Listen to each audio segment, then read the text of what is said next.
Di tengah santernya wacana koalisi PKS, PKB, dan Partai Demokrat, Ketua Umum PKB, Muhaimin Iskandar justru melakukan manuver baru bertemu Ketua Umum Partai Gerindra, Prabowo Subianto.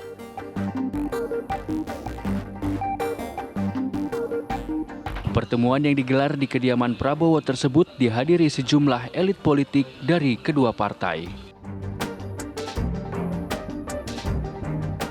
Hasil pertemuan menghasilkan kesepakatan untuk menjalin kerjasama pada pemilu dan pilkada 2024. Gerindra dan PKB digadang-gadang akan membentuk poros koalisi baru yang mereka sebut Koalisi Naga Merah. Komunikasi antara Gerindra dan PKB berjalan dengan intensif dan juga dengan partai-partai lain, tapi alhamdulillah kita sudah mencapai titik-titik pertemuan, titik-titik kerjasama, titik-titik kesepakatan di mana kita secara garis besar menyatakan keinginan kita masing-masing untuk bersama-sama bekerja sama dengan erat untuk menghadapi tanggung jawab kenegaraan tersebut, yaitu Pilpres, Pileg, dan Pilkada tahun 2024.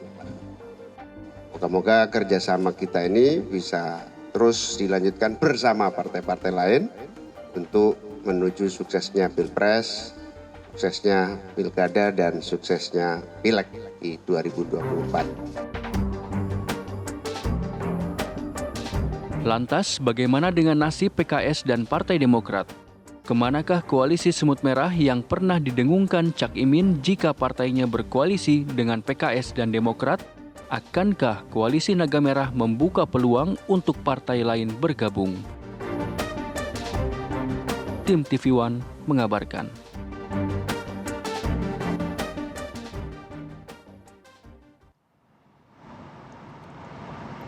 Oke, langsung saja kita akan perkenalkan 3 orang narasumber sudah bergabung bersama kami di studio.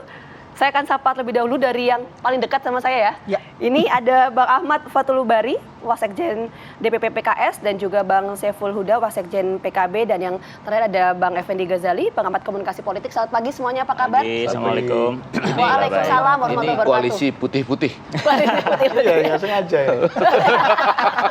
Jangan-jangan ini nanti koalisinya. Tapi benar Bay, sebelum kita ngomong soal koalisi, kita tanya dulu, coba colek yang kemarin habis malam mingguan. Ya habis Bay. malam mingguan PKB kemarin itu tuh nyatain baru pacaran atau udah lamaran. Udah. Gini, poinnya kan ada 3 hal objektif lah. Yang pertama, semua partai ini butuh koalisi karena presiden threshold masih 20%.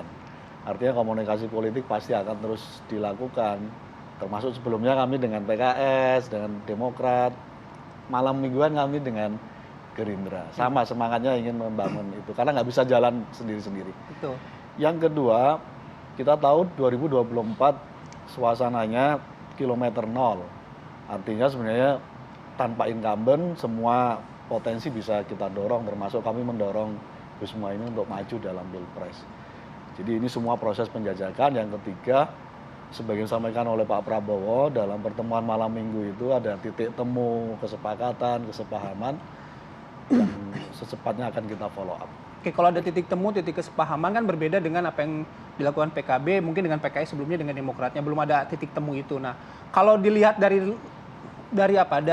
depan panggung ini kan seolah-olah udah ada kesepakatan yang 100% gitu. 2024 akan pasti bersama dengan Gerindra. Demikian nggak dibacanya? Ya intinya ini sudah lebih dari pacaran. Oke. Sudah lebih dari pacaran. Sudah lebih pacaran, tapi apakah sudah menikah? Itu dulu yang Mau harus lamaran dipastikan. nikah gitu, mau lamaran itu. nikah. Nah, sampai sejauh itu masih perlu waktu karena baru sekali kan pertemuannya. Oke, berarti ini artinya Baru maksudnya sekali. masih penjajakan. Oh, itu yang mau disampaikan ya. Lebih dari pacaran loh. Oke, itu dulu. Tapi waktu itu ngedeketinnya PKS, tiba-tiba ketemu sama Gerindra. PKS gimana? Lalu ke Bapak. PKS gimana? Kok tiba-tiba pasangannya kok sama yang pasangan lain gitu? Ya kalau pertama sih kami senang ya, karena di masa menjelang 2024 ini memang kita berpikir bahwa saatnya kita perlu mendorong lebih banyak calon gitu. Jadi apa yang dilakukan oleh partai-partai politik sekarang dengan komunikasi yang lebih intens dan sudah jauh-jauh hari penjajakan Menurut kami ini salah satu hal yang positif bagi demokrasi kita. Karena salah satu yang penting juga untuk kita garis bawahi ya publik ini perlu diberikan banyak alternatif, pilihan gitu.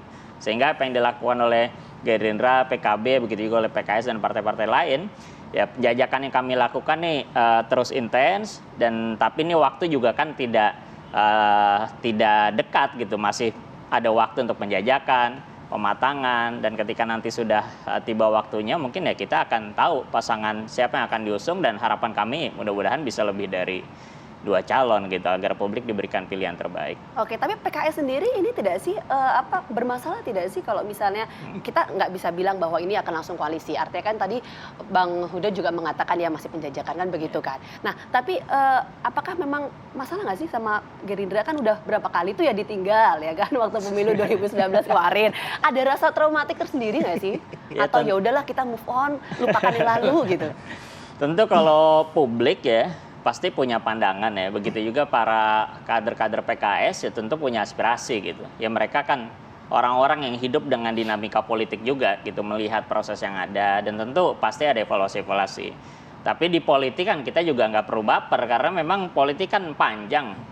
Proses berdemokrasi dan memperbaiki bangsa ini kan bukan 5 tahunan sekali, tapi terus panjang dan proses yang kemarin sudah berlalu ya bagi kami hanya sebatas untuk evaluasi saja, tetapi menatap ke depan ya tentu semua penjajakan dilakukan ke semua partai ya. Termasuk ya Gerindra sendiri pasti juga berkomunikasi dengan para pimpinan kami dan juga pasti parpol lain gitu. Urusan politik sama urusan hati memang beda, Fit. Nanti kita tanyakan ya. Nanti kita tanya ke Bang Ege. Bang Ege katanya saya lihat tadi di salah satu pemberitaan pagi hari ini katanya datangnya Prabowo ke PKB ini mengacak-acak gitu ya politik partai politik, koalisi partai politik. Benar nggak sih? Datangnya PKB ke Prabowo kan? Ya. Atau datangnya Prabowo ke PKB? Nah, itu nanti kita bahas ya. Karena kita harus jeda terlebih dahulu ya. PKB Indonesia Pagi akan kembali sesaat lagi.